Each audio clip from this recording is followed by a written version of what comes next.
Gagalaw. Good afternoon sa ating lahat. Good afternoon. Gandang hapon. Gandang araw. Gandang gabi ba? Ito na naman ako magbablog. Vlog muna ako. Nakaisip ako ng mag-vlog. Uy, kumulo na. Nasa loob lang ako ng bahay. Maulan kasi sa labas. Maulan sa amin ngayon. Pabugso-bugso ang ulan. Busy ako sa kusina. Pag hindi pwede sa labas, dito ako sa loob ng bahay, hahanap ng gagawin. Maraming gagawin dito. Maraming kalat. Kusina, sala, lutuan, lahat makalat. Ito muna ang aking tatrabahuin. Maulan na hapon. Ano na ba kami dito? Alas 2. Alas 2 na kami ng hapon. Magluluto. Mamaya na ako maghugas ng pinggan. Nakaisip ako magluto ngayon. Naglaga ako ng beef. Ngayon, para kasi nandito lang naman sa loob ng bahay, maulan sa labas. Hindi makakagawa. Kasi maulan. Malamig pati. Maulan, malamig. Naisipan ko magluto. Maglaga ako ng kamote. Messi, kakain ka ba ng kamote? Namiss ko na yung kamote. Kamoting baging. Nakabili ako. Na medyo mura ang presyo niya. Ito yung kamote na lulutuin ko. Ito. Puti. Pero yung loob nito ay may halong violet. Okay. Dito. Maligat ito kaysa doon sa pink orange. Orange ba yun? Orange.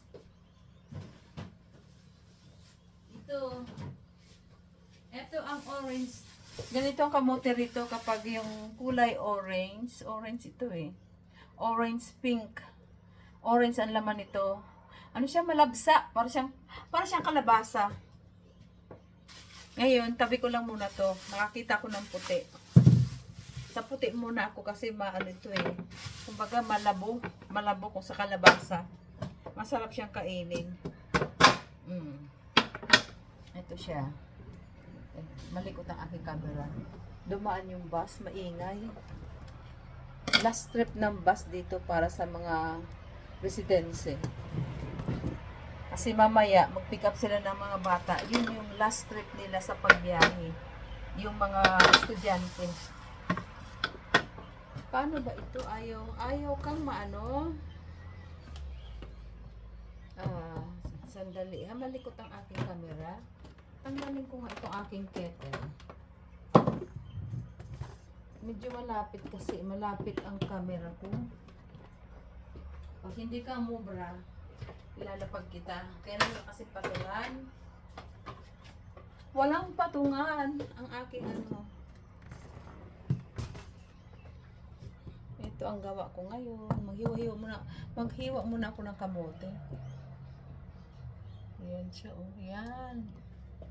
Ayan. Ayan siya. Sabi mo, ayan siya. Makalat yung aking kusina. Hindi pa ako nakahugas ng pinggan. Ayan.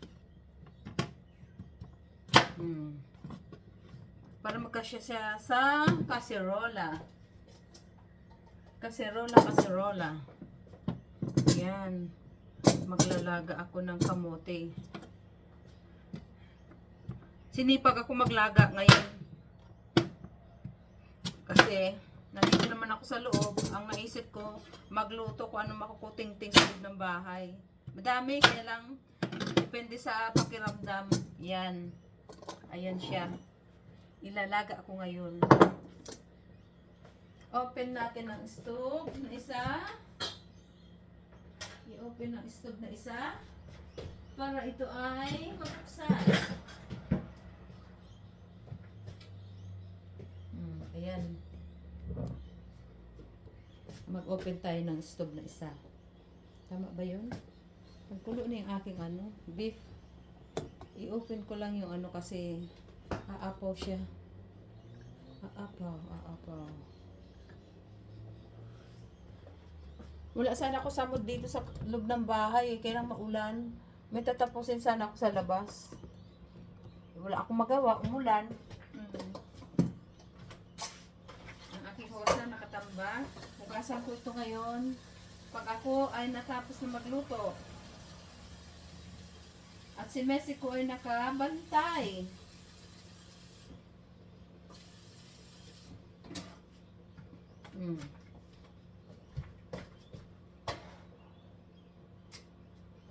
Luto-luto ang gawa. Luto-luto. Luto-lutoan. Ano yung aking takip?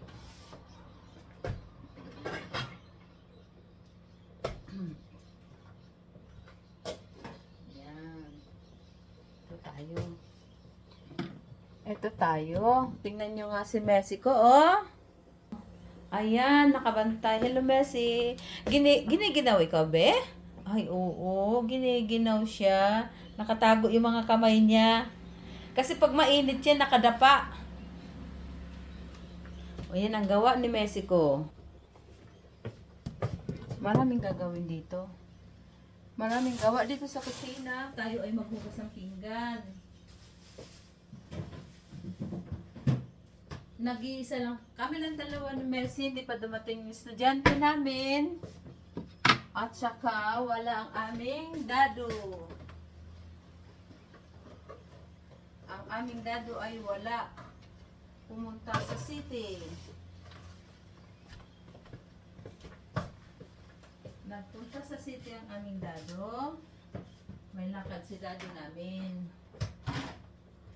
Hugas tayo. Kwento-kwento tayo ng ating buhay kasi wala naman tayong wala tayong tawag ito matatopic. Habang naghugas ako ng pinggan, kwento-kwento muna ng buhay. Naging masalimuot ang aking buhay ng ilang buwan.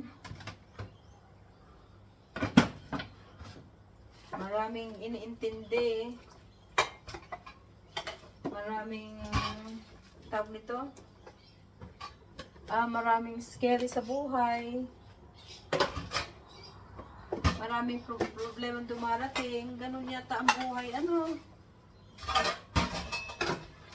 Ganun talaga ang buhay. Habang may hininga, may saya, may lungkot, may problema. Problema ay wag daw isipin. Pwede ba yon? Hindi pwede isipin?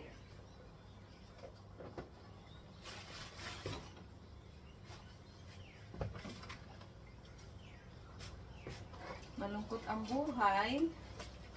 Wag na lang intindihin ang lungkot. Tuloy-tuloy lang. Ito lang, sandali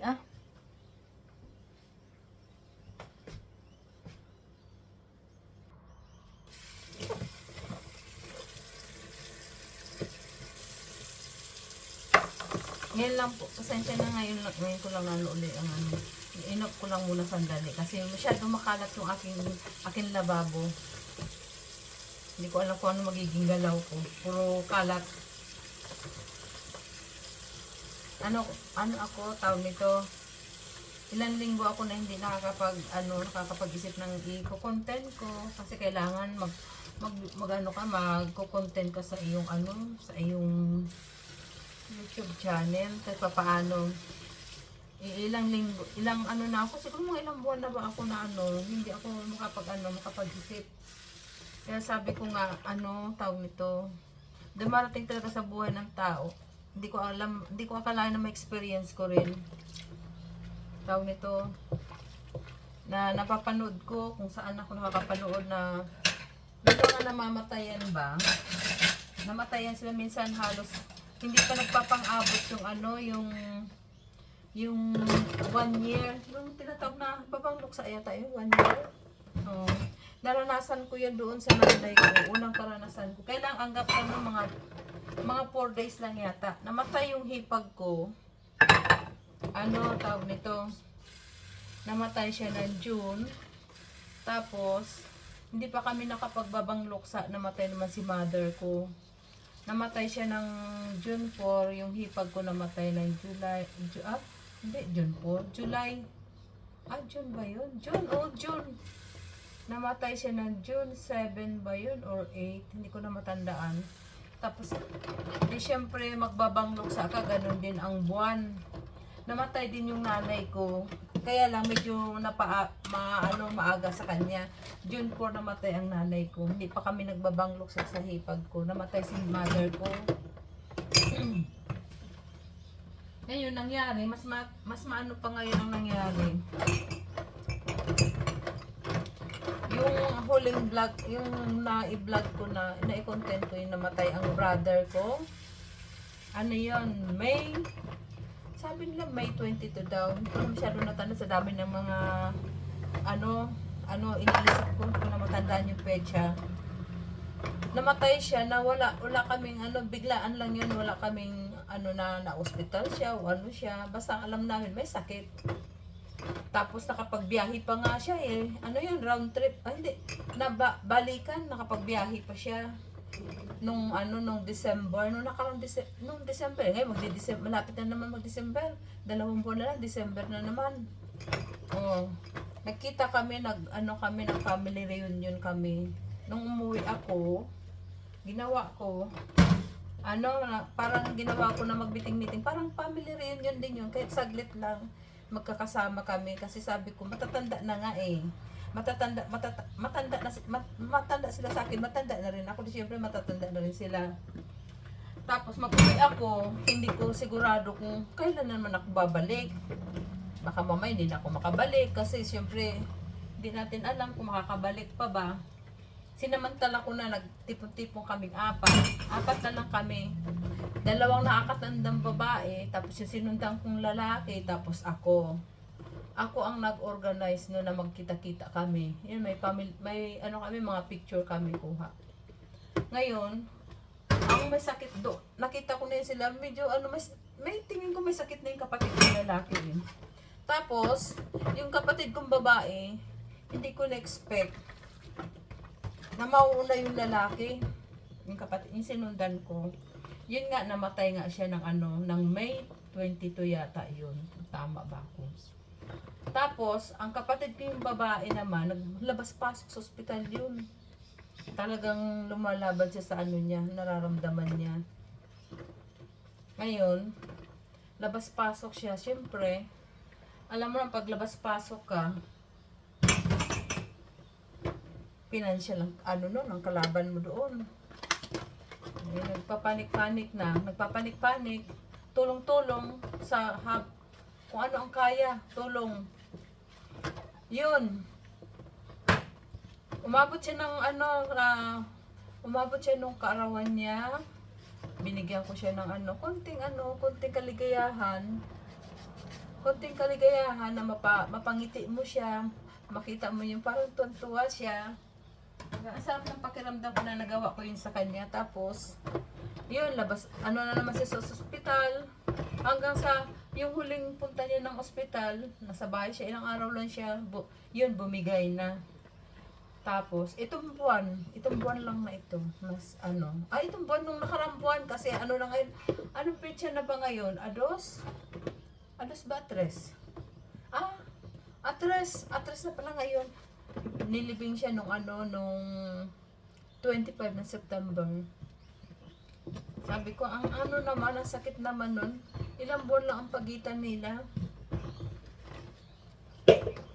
Sabi ko, nakakalungkot kung isipin, 2 na lang kami ng pinakapanganay namin babae. Tapos ako yung bunso. Kami na lang 2 natira sa ibabaw ng mundo. Sabi ko, ang buhay talaga ng tao, hindi mo alam. Hindi ka man maglabas-pasok sa ospital, malaman mo, wala na.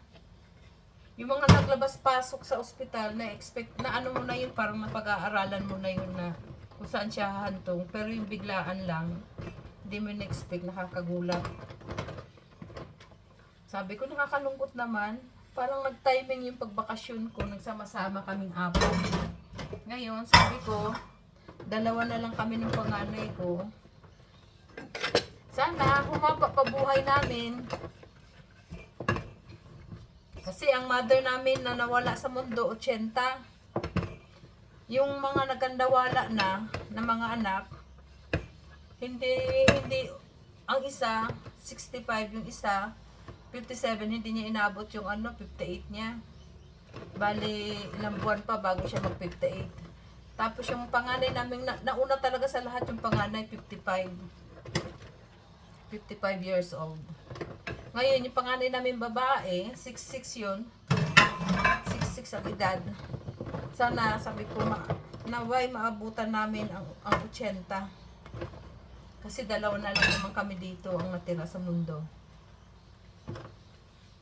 Dasal-dasal, sana abutin namin ng ganung edad. Ako rin, maabutan ko yung edad na yan para masilayan ko yung magiging apo ko. Kahit isa man lang ang anak ko. Kaya lang bata pa. Nakakatakot mag-isip ng mga ganyan.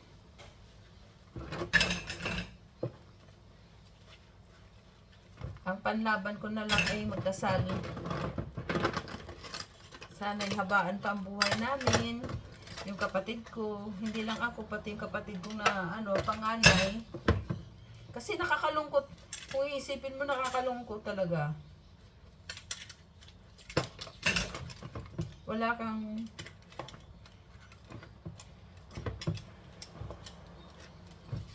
pag magbakasyon ka ng ng lugar mo, wala kang mapupuntahan.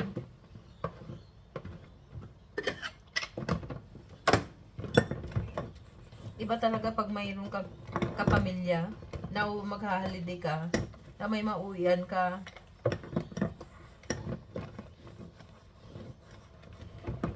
May sasalubong sa'yo.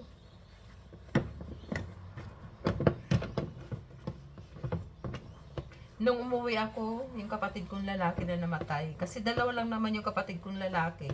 Yung panganay namin lalaki namatay, yun ang unang namatay. Sa edad niyang 55. Tapos itong pangalawang lalaki, yun yung sinundan ko. Pagkaalam niya na umuwi ako ng lugar nila. Hindi mismo sa kanila, medyo malayo pa. Talagang nagsikap siya na nakipagkita sa akin. Kasi niya siguro na matagal ako bago ako nakakabalik ng Pilipinas. Inaabot ako ng 4, pinakamaaga yan, 3, 4, 5 years. Ito yung huli, 5 years ako bago ako nakauwi. Tapos lahat, pinupuntahan ko kung saan sila. Ngayon, sabi ko, nawala na yung isa. Parang kulang ang kulang yung ng puso mo. Ako pa naman matulungin ako sa mga kapatid ko. Sabi ko, wala na nga kaming magulang.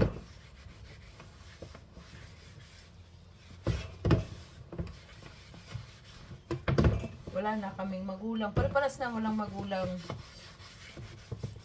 Tapos mawalan ka pa ng kapatid. Ngayon, ang matira, isa na lang, dalawa na lang kami. Magkalayo nga lang. Sana magpangkita pa kami pagka, kung kailan ako makauwi. Baka makauwi ako. Hindi ko lang alam kung makauwi nga ba ako. Masarap sa pakiramdam na magbakasyon ka na may pupuntahan ka mga kapatid. Iba ang kapatid sa mga pamangkin. Iba ang pakiramdam. Makikita mo yung mga ngiti ng mga kapatid mo sa'yo na nakita ka nila, tuwan-tuwa sila. Diba? Ang sarap sa pakiramdam.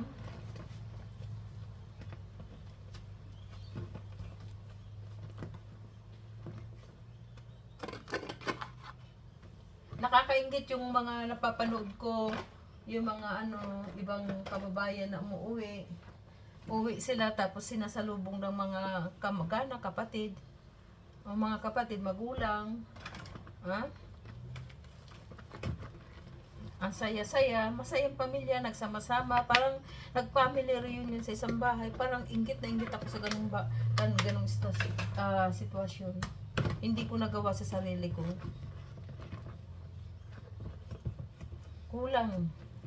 Kulang sa pakiramdam, lalo na ngayon. Isa na lang yun, maanuhan ko, babalikan ko. Dalawa talaga ang nawala.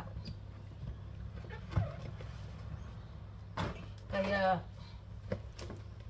yung may mga kapatid dyan, may magulang, pag umuwi kayo, mag-enjoy.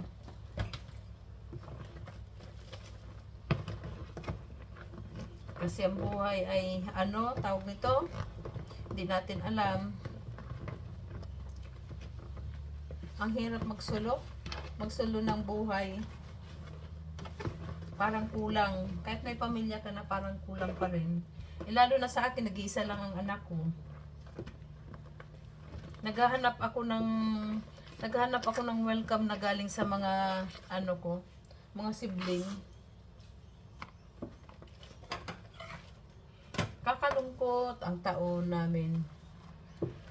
Magpapalit ang taon. Ginalaban lang sa buhay. Ngayon ko na-realize na masarap pala may mga kapatid ka na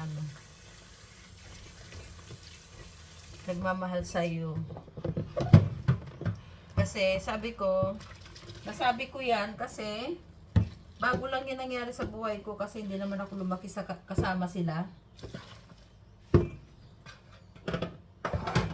Masarap pala pag nasa tunay kang kapamilya. Masarap ang pakiramdam.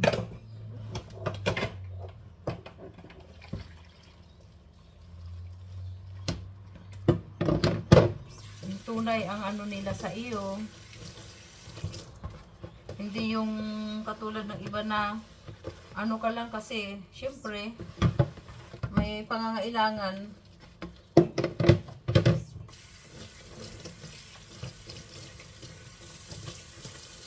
Kaya nawawala ako sa hindi ako makaisip anong iko-content ko. Lang ko ang aking isip. Dahil ilang buwan akong tawag nito, yung na umaano ang isip ko. Natoldukan din. Mahirap ang may mga sakit na nasa ospital.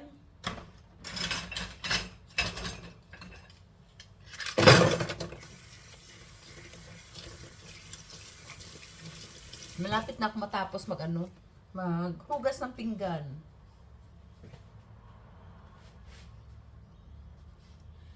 Kaano pa lang ng aking isip, kapanatag pa lang ng aking isip mula nung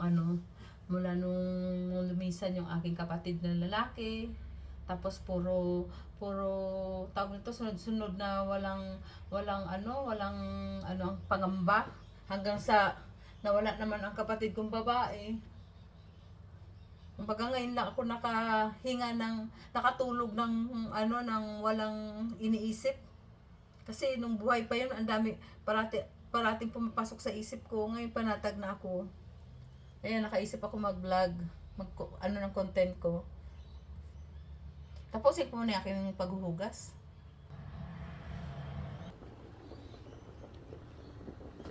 Ito na yung aking kamote, kumukulo na Ayan, malapit-lapit na rin. Niluto ko to para sa tanghalian ko kapag wala akong pwedeng kainin, hindi ako magkanin. Yung aking pinakulong beef. Ito yung ginagawa ko para mabilis siyang lumambot. Nilalagyan ko siya ng ganyan. Yan, para hindi maano sa kuryente ba? Kaya pag naglaga ako ganito. Ayan. Naku, yung nag-iingay. Ayan siya Tinatakpan ko nito para yung steam niya hindi makalabas. Wala ako, ito palang tumutunog. Tawag ito, wala akong pressure cooker. Ganyan lang. Hindi masyado matigas ang baka dito. Hindi katulad sa Pinas ang baka. Napakatigas talaga. Dito siguro mga kalahati ang diferensya niya. Yan, ganyan ako magluto ng beef. Nilalagyan ko nito Technique ko yan. Mga 30 minutes yan o kulang-kulang 1 oras, malambot na yung beef. Yan siya.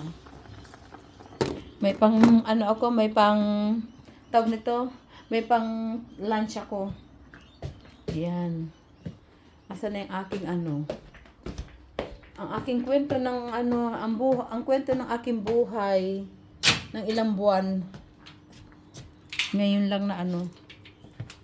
Alika be, labas tayo kay mag-end na tayo ng ating aking content. Ano, matulog ikaw, be? Ay, matulog siya. Ang dami niyang kinalat. Ang dami kaming kalat dito. Ayan. Pakita ko sa inyo yung aking kangkong. Ayan, oh. Dito ko tinanim yan. Napanood ko lang din yan. Ginaya ko, oh. May tubig yung ilalim niya. Uy, huwag kang bumagsak, ha? Baka bumagsak ka. Ayan, ang aking kangkong. Matagal na yan. Ang ginagawa ko, pinuputol ko lang yan. Tapos tutubo na naman siya. Para ba yung pinatubo mo lang, tapos pagka ganyan na, medyo mahaba na yan siya. Saka ko putulin ulit, lulutuin ko. Yan. Matagal na yan yung pinaka niya, nanay niya. Yan. Hindi ko pwedeng lagay yan sa lupa kasi matigas ang lupa dito. Umuulan-ulan, nilabas ko. Tinatanggal ko dun sa pinaglagyan ko kasi dinadapaan ng yung palaka na brown. Siguro nag-aano sila kasi kung mainit, gustong-gusto nila sa tubig. Ang daling matuyo ng lupa. Paano? Siguro, inaano nila. Diyan, nadapa dito, ilang palakang dumadapa dito. Sabi ko, ubusin yung tubig ng kangkong, Kaya tinanggal ko doon sa nilagyan ko. Tapos, pinapasok ko sa loob gabi na. Kasi sabi ko, mamamatay yung kangkong. Ayan, Hindi siya gumagapang. Kasi, lang siguro kasi maliit yung lupa. Tumataas lang siya para siyang talbos ng kamote. Ayan ang aking kangkong. Tapos, ano pa ba? Wala na. Yung aming langit, madilim, umuulan, mainit. Andito yung aking cherry tomato sa baba, Mayroong tumubo. Ang daming hinog, Ayan, ang daming hinog. 1, 2.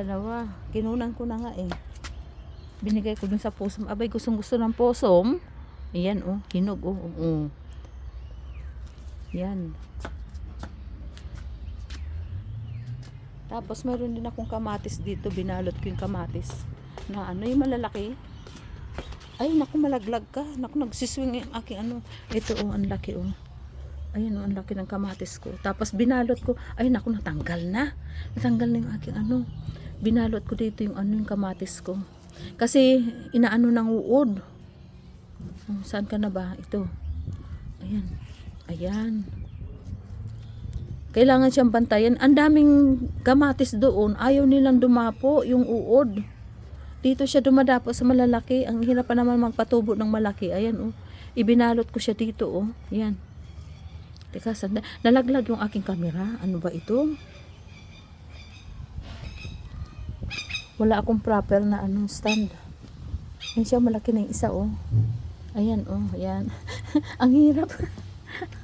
Ayan siya, Pasensya na sa aking camera. Ayan siya, binalot ko siya kasi sabi ko baka makaligtas siya sa mga uod. Yan. Ang daming kamatis doon na maliliit. Ayaw nila doon. Bakit dito sa malaki? Gustong-gusto pa naman anuhin ang malaki. Makabuo.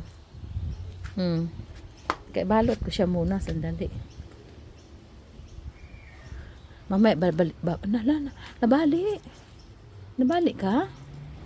Ako nabali yata. Mabuhay pa kaya ito? Lalaki pa kaya ito? Nabali. Ayan. Ay, naku, parang uulan naman. Ito, dapat dito sila dumapo. Ang daming bunga. Yung grasshopper ba yun? Ano ba yung uod na yun? Ay, meron pa pala dito, Ayan, Ang daming kamatis na malilit. Ayaw nila doon. Gusto nila doon sa malaki. Salbahing uod yun, ay. Umuulan. Ito ang aming Ay, nasaan na ba yun? Ayan, babagsak na naman yung ulan. Maulan sa amin ngayon. Maulan. Ang healthy ng aking mga tanim. Mahangin pati. Hanggang dito na lang ang aking vlog. Ang aking vlog. Medyo ano na, mahaba-haba na. Ayan, aking malunggay, oh. Ang aming kalangitan. Hanggang dito na lang ang aking video. Kung sino makapanood, salamat. Hanggang dito na lang. Madilim. Bye-bye po. Thank you.